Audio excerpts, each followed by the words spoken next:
bole bum bole bum bole bum bole bum bole bum bole bum bum bole bum bole bum bole bum bole bum bole bum bole bum bum bole bum bole bum. As we see, all the religions teach us God is love, love is God. Then why there's so much hatred, so much of animosity, there's so much of insecurities in the world? Why everybody is ready to be a cutthroat for, And the second question is, as Lord Krishna said, Yada yada dharmasya glanir bhavati bharata, he will come on earth when there is so much of, so how come he's not coming at the moment? He will also come through you, through the door of yourself also. You must assist in bringing him forward also. He should not come independent of you. Why not he come through you? And if he comes again, he won't necessarily come in the form that you expect to see. But to your first question, you say, if it is said that God is love and love is God, then how comes in our world that is not so evident? Why is so much cruelty, so much unkindness, so much violence and so on? You see?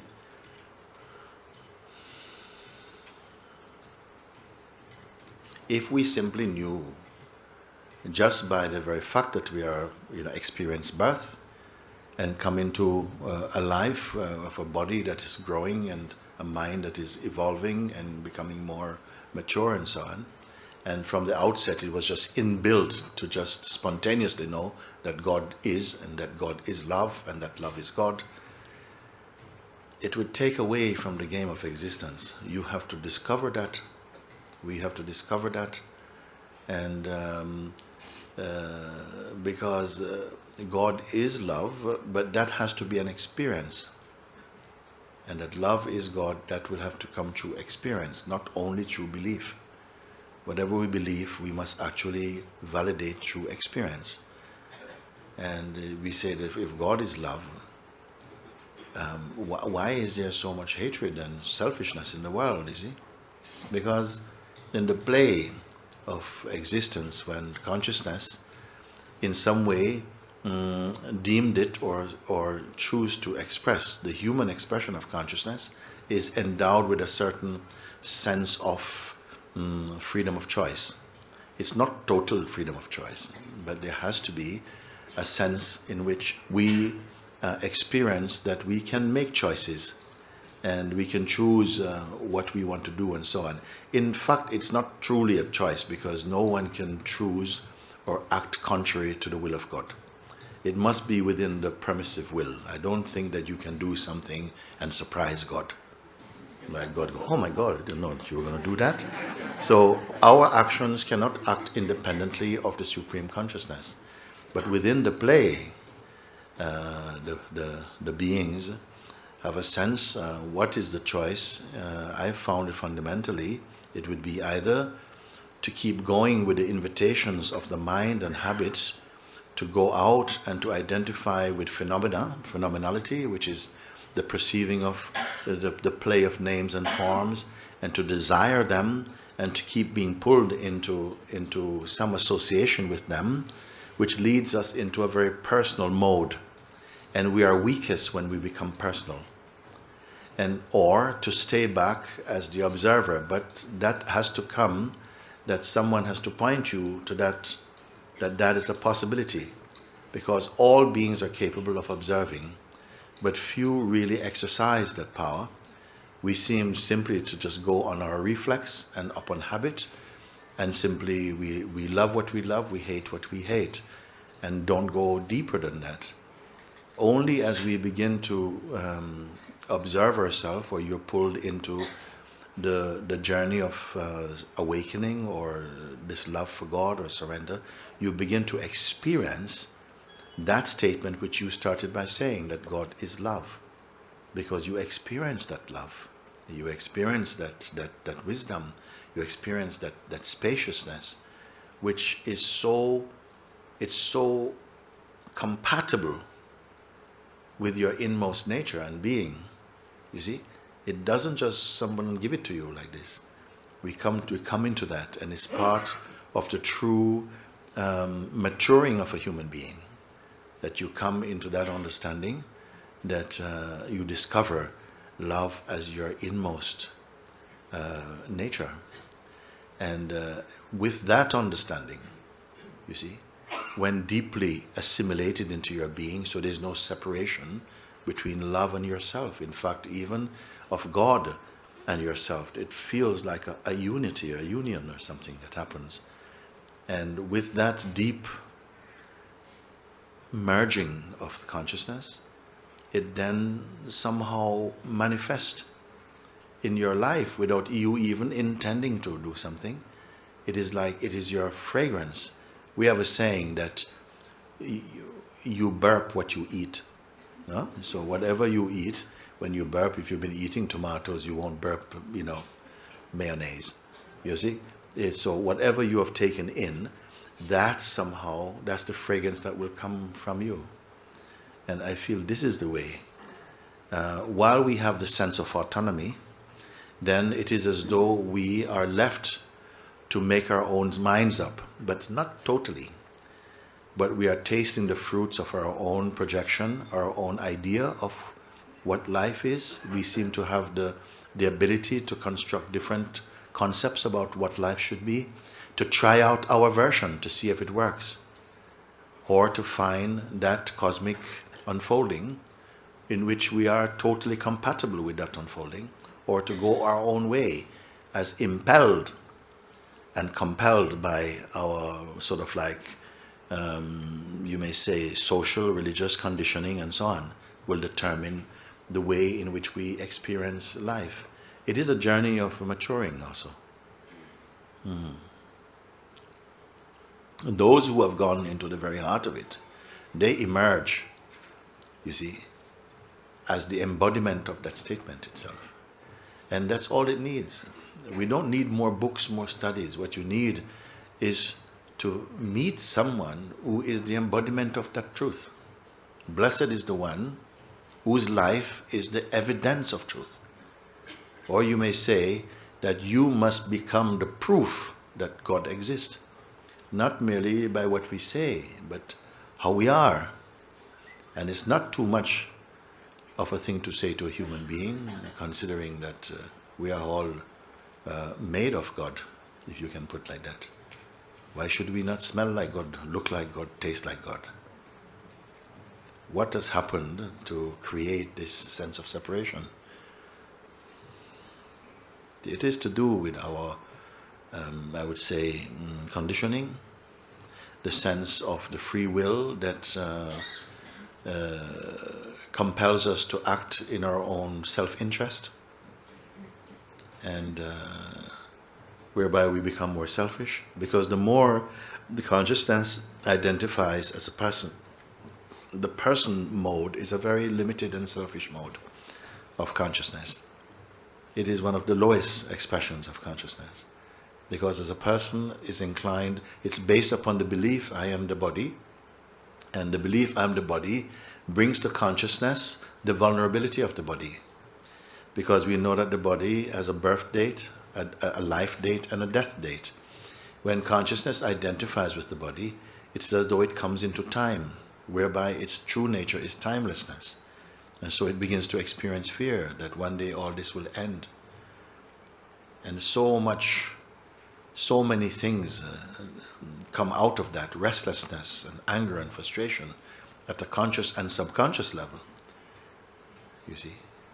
So it is a good thing that human beings evolve beyond the person into the state of presence, conscious presence, whereby these things that we are speaking about is easily understood and assimilated in the consciousness. So the consciousness is joy, in fact, in rediscovering, not creating, in fact, but recognizing, discovering, and being one with that which you discover. Next question we can have? Okay. Someone here.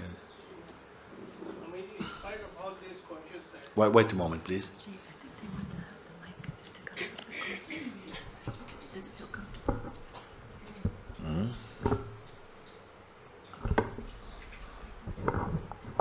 Yes, okay. Yeah, Swamiji, in spite of this consciousness, there is violence, anarchy. Could you start from the beginning? I missed a few words there. Yeah, in spite of this consciousness growing in the world, there is violence in this world, anarchy, terrorism, jihadists. People are divided on issues of religion and everything. What is the fate of human race then? Someone once asked my master, when will mankind come out of turmoil? And he answered, when mankind becomes kind man.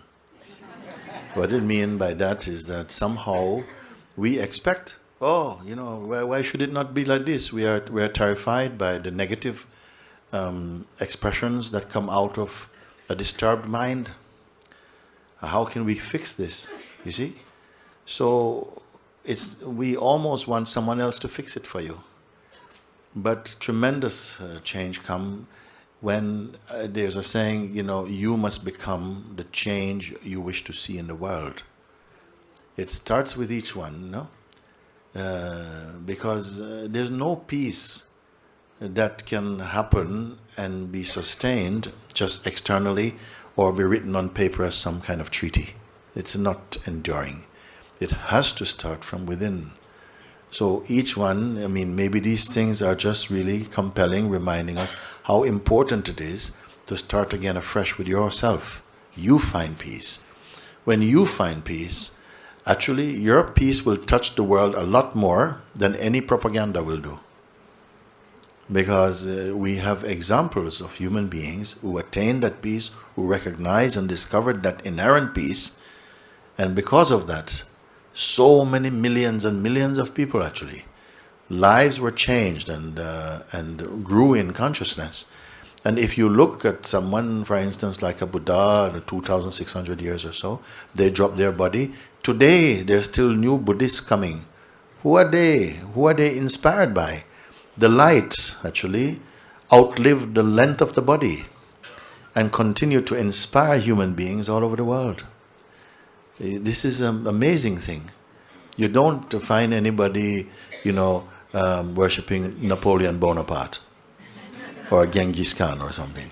You see, because the ones we mention are beings whose lives radiated that tremendous peace and harmony and all-encompassing, embracing love that so much is the inner substance of the soul. And that's what we are searching for. We say, okay, enough violence. We know this now. We want to have some love, but it has to start with you. We learn from example. Set the example. I won't even say, somehow you become an example for everyone. No, just find it because you trust that and you are searching for that peace. And it's amazing that one human being whose life is the evidence of that, shows that it really is possible, because now increasingly maybe people don't believe it is possible. It is some kind of spiritual fantasy or something that a human being can be genuinely happy and free from the molestations of a psychological mind. And then I said, but this is terrible that we don't feel it is possible. Out of 7 billion human beings alive on the planet now, we have to look back in history to find someone who is awake, when we are all of the same. This is why I feel it is pressing, you see, because if God is infinite, God must be here now. If it takes another 100 years to find Him, on the day that He is found, it will not be a day unlike today, this very moment. I would put it like this, that if you speak about we speak about someone, if they're not here, we can talk about them. But if they are here, you must speak to them. Why we speak about God? Something in us always feels separate in a way, how we can get to Him, which is implying that there's always some distance. Why is God not here? If you really opened up your mind and heart to that possibility, you may or you will encounter Him. Why should we be so fickle or so afraid?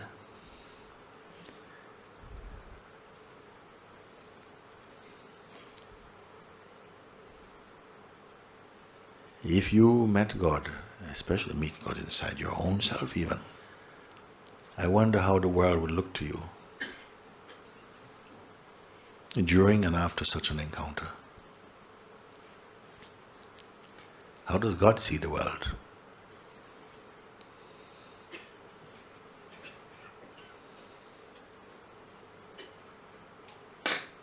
So let's not focus so much on external questions too much. What about internally? Internally, you can discover something, because you will most meet that truth, discover that truth internally. You will do it, and today is as good as any other day.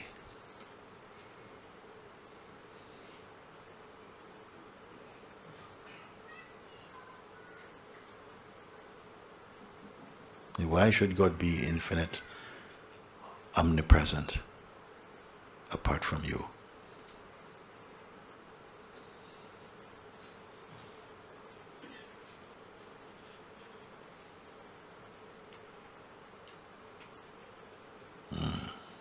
Okay. Babaji, if I am not the body, and if I am the consciousness, and if that is the truth, then, like you said, I must intuitively feel that, the way I would feel sickness. But why is it that I don't feel it, and I find that the majority of humanity doesn't feel that he or she is the Actually, conscious? you are feeling it all the time. You're just not aware that you are feeling it. You are feeling it all the time. We are like fishes drowning, dying of thirst in the ocean, searching for water. It is as obvious and obviously missed like that. You see, if we are consciousness, how we don't feel it? But anything else you feel, you cannot feel without consciousness. It's because of consciousness that you can perceive them. It is closer than intimacy. You see? If I give an example, I give an example like this. You have a knife. Imagine a knife that's so sharp, it can cut so many things, but it cannot cut itself. Okay? Or a scale can weigh so many objects, but it cannot weigh itself. Why? Because it is one unit. And in order to perceive or to cut something, must be cut something other than what it is. You see? Or your eyes can look on so many forms, but they cannot see themselves. You can try, you can't do it. Because they are one. Similarly, you are one. You cannot see yourself. You can only see your projections of who you think you are.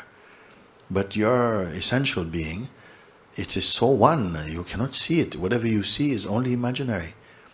You are looking from it, but you cannot look at it. If you could look at yourself, who would you be to look at? Are there two selves to look at? I'm putting it to you something that has been overlooked and can be rediscovered just like this, in fact. We imagine consciousness maybe has a certain feeling, but it is beyond feeling, in fact. You may say the fragrance of that consciousness is peace, joy and love. You may say like that, but I wouldn't want to limit it even to that. Every experience, every point of recognition can only take place because consciousness is prior to the things it perceives. You are the perceiving consciousness. yesterday I was trying to guide someone and saying, look, just leave everything, all your notions for a moment. We can do it in a short space of time. We can do. Leave all your notions about, this and how the world should be and what's happening in the world. Put just everything down just for a few minutes. We can spare that few minutes. And don't hold on to any memory or anything from past or any expectation or aspirations about future. Just we can do this. So that you simply empty your mind and consciousness from all this luggage. And even the idea you have of who you are. Just let it be for a minute. Let go of everything. So you are entirely empty.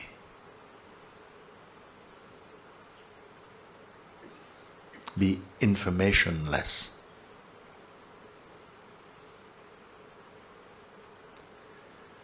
There's something you cannot take out. Whatever can be taken out, leave them aside for a moment.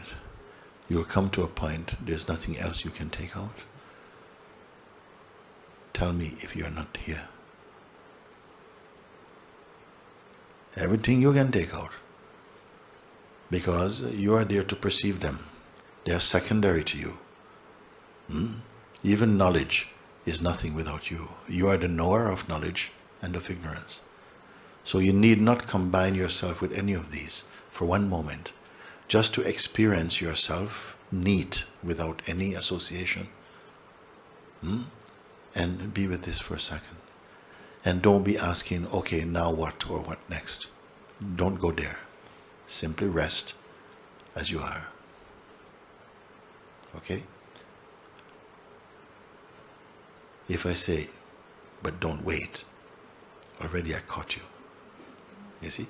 Something like, okay, so now what's the next thing? Watch that. Don't purchase that. Mind gets very agitated in these kind of states because it is used to, while you're having breakfast, is asking, what's for lunch? And when you're eating lunch, what's for dinner tonight? It's always on to the next. And like this, we perpetuate a state of restlessness that you need not get pulled into. So this is the invitation, simply to leave everything for a moment and to simply be sufficiently relaxed in this nowness. And tell me, don't hold your breath also. You can relax. You're not suppressing the senses or controlling them. Let everything be naturally here. And experience what is here before you pick anything else up. That is the natural mind, natural state. But quickly something wants to assert, but I can't live like this, and I've got things to do, and quickly we pick the noise up. And rarely in a life, maybe 30, 40, 50 years, we have never allowed ourselves consciously to experience the stillness of being. It's like it has no value in our corporate life. But cooperate with life. Be present for a moment. Life can spare you. Be with this. And somehow, mind is saying, but what is the value? We're not making money, we're not doing anything, it's a very passive state, we're wasting time and all of this stuff. You must discern the difference between yourself and your mind. Because the mind is not going to feel, the psychological mind is not going to feel compassion for you. It's not going to say, I've tortured you for 40 years. You deserve a break. I'm going to go somewhere else. No, he does his job very well. You need not be a victim of that. Simply look and experience yourself before you go shopping for other sensations that just create a kind of psychic cholesterol or constipation or something inside your being. And experience the natural silence of being. Then you may say, but what if I have important things to do? Well, actually, when you are silent, you will see whether they are important or not. Because many things that the mind tells you is important, actually, is not important. You just never questioned it. In your stillness, in your silence, you will perceive much more clearly and honestly. And you'll see actually that your life is unfolding with a certain grace and ease. That living by the projections of the psychological mind has not given you that peace. Sometimes we have the sense that if you are too peaceful, you won't get things done. And that is also a myth. It is not true. God is all peace, and yet it keeps this world going, every part of it. If you could go to start digging a hole here and go to the center of this planet, you may find some little creature moving about down there. He puts it there, feeds it, and provides a way for it to enjoy its existence.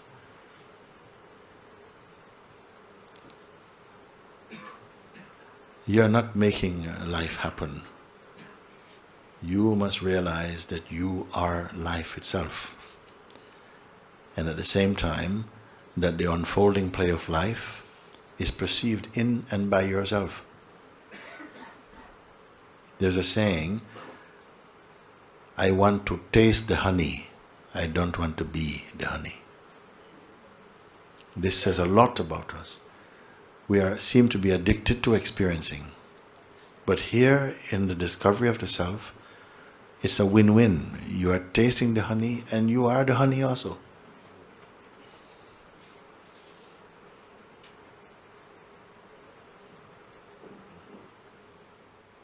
A hand was there. Could you put over there for me?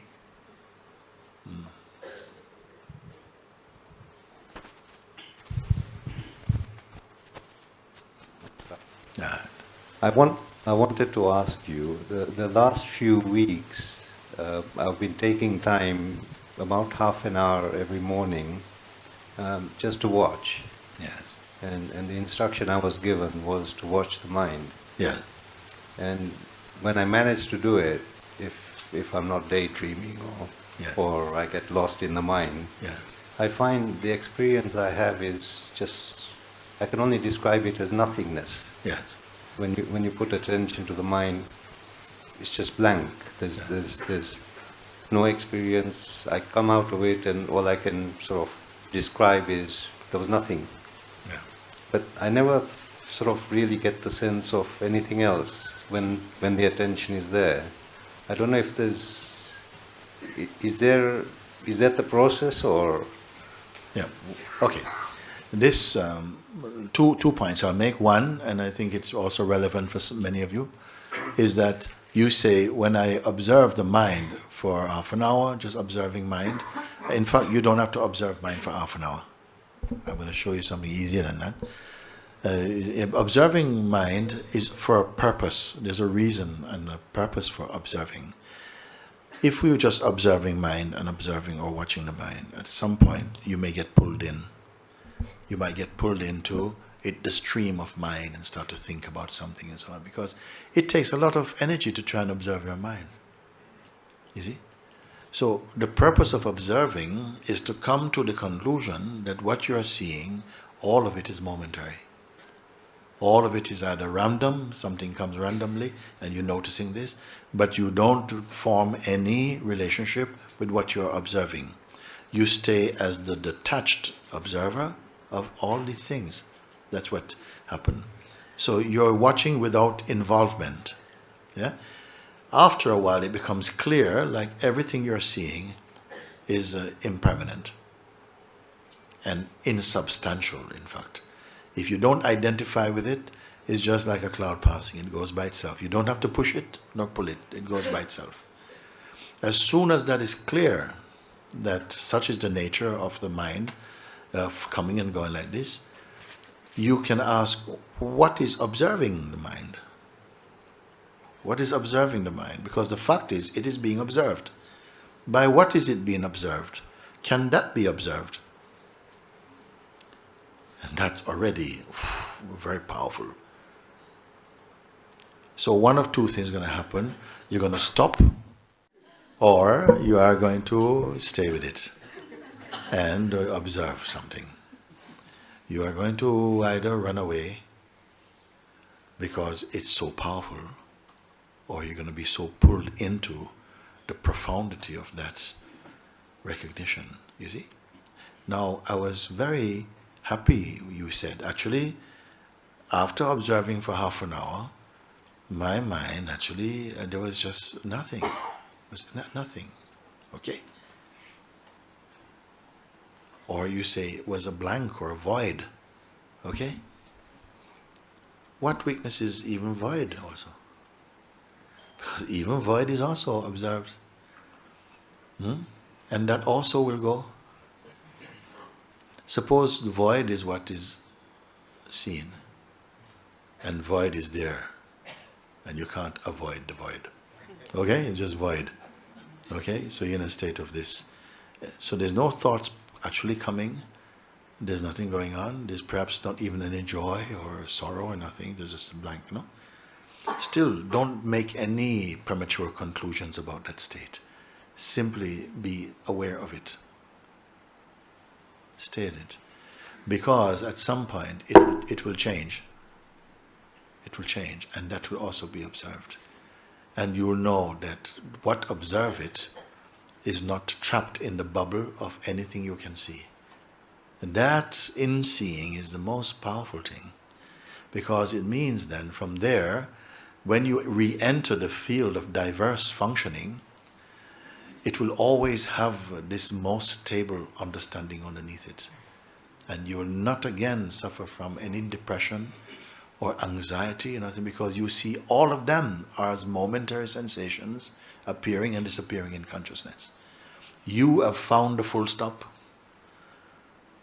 But it is greater than a full stop, because it wasn't a start to start with. But something stopped. You have come to the very source. This is what. What happened is that you experience a state of emptiness, and the mind still comes and says, you found nothing. You see, oh no, am I supposed to experience this? Maybe I made a wrong turn somewhere. You see? And then this is like what happened. But you are not to form any conclusion. Just keep observing. Just the observing is still, the light of observing is still on. So even a blank, don't say, oh, I've just come to a blank. Don't make any assessment.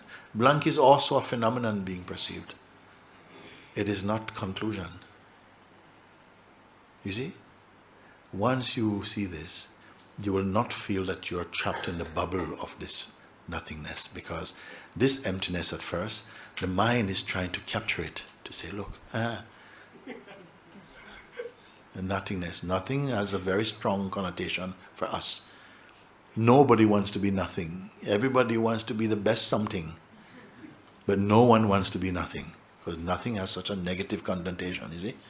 Some people, if somebody insults you, hey, you are nothing. People, only a sage, if you say, you are nothing, is, oh, thank you very much. But the regular person is not going to accept nothing as any positive thing. So at first, mine was there, nothing. So don't fall for that. You're not here to count or to compare. Just be just here. Just observe. That too will also pass. You see? Because the self is not a phenomenon that you can perceive. It is the perceiving itself. In fact, it is perceiving the perceiving itself. But this flower nobody can find. So you're right there, you're right there. But don't make any conclusion, or the mind will go, okay, so don't repeat that again. You've been there, done that, you don't want to go back to that state. You see, don't touch that, don't be affected by that. And you will convert that actually, it will get converted into the most beautiful thing. You, sir, okay. Okay, you and then the next one after. Come, no, as you like, come. Actually, my question is connected to gentleman's question. Yes. See, when we talk about watching the mind, okay, and the flow of thoughts, it's a conscious effort, okay. Now, the moment you say it's a conscious effort, the mind's, the play of mind begins. So, for example, when I'm doing the exercise of watching the mind, I'm not very sure whether it is the mind which is posing as the observer and watching, whatever the flow of thoughts that's happening. Yes. Or it is actually, the ultimate observer. So the real question about, whether the observer is observed or not, I'm not very sure whether it is the mind posing as the observer. Yeah. Don't make conclusions too quickly. You've started like that. No, don't give me the microphone, please. You've started like that to look, and you say, okay, my question is connected because if I start to, to follow this pointing to begin to observe the mind, that already is effort. You see? Yes, some effort is beginning with. In fact, when you first started to identify with your body, it was tremendous effort for you as a child to do it. When you were a baby and you did not have the use of this body properly, it was a new machine and you were trying to touch something and you did not feel I am the body at all. When you got used to driving the machine, and you were told enough you are the body, then you accepted this body, and after you never doubted it. Also, the name you did not readily accept. You got adjusted to it. You got adjusted to many things, and we grew and accepted many things out of repetition. And this is why all the Gitas, the great scriptures, they have a tendency to be repetitive, to kind of bring you back through this lullaby into awakening, because we got a lullaby into sleep actually, by many things that we believed, made you asleep to the self. This is why the nature of many Gitas seems repetitive, to keep on just hammering to go back into the consciousness. So in the beginning, some effort will be required, but very quickly it will be transformed into a very natural state for you.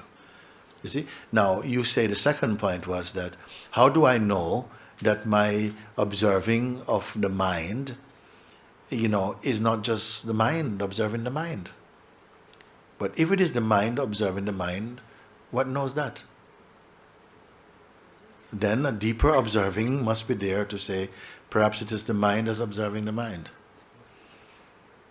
But then somebody may say, but maybe it is the mind observing the mind, observing the mind, observing the mind, in endless succession of observing, like putting two mirrors in front of each other and going on. I said, that's typical of the mind to speak like that. However many times, ad infinitum, it is still perceived by one central seeing. You will actually not have to think that. You will come naturally to see and confirm that it is so actually. You see? But in the beginning, we find that the mind is very quick to make assessment and judgments. You see? It's a bad tendency we have. I remember one time also, as I'm talking, one friend came also to India. First time. And after 3 hours of looking around, he felt that he knew everything about India. So I got it right. It's like this, the Indians on this. I said, they said this is such a bad tendency of mind, and people feel that they know this. And so don't make any conclusion.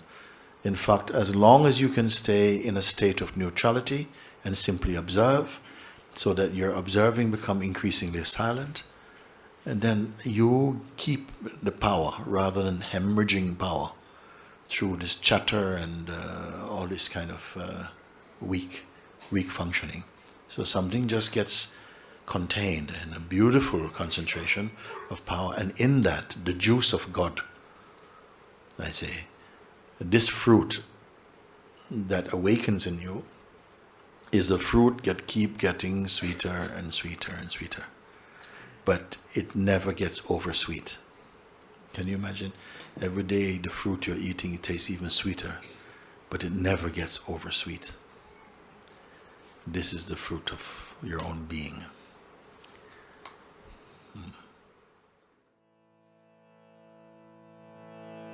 Bambole, bambole, bambole, bambole.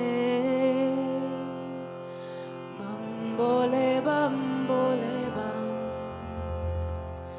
Bambole, bambole, bambole, bambole. Bambole, bambole, bam. Bambole, bambole, bam.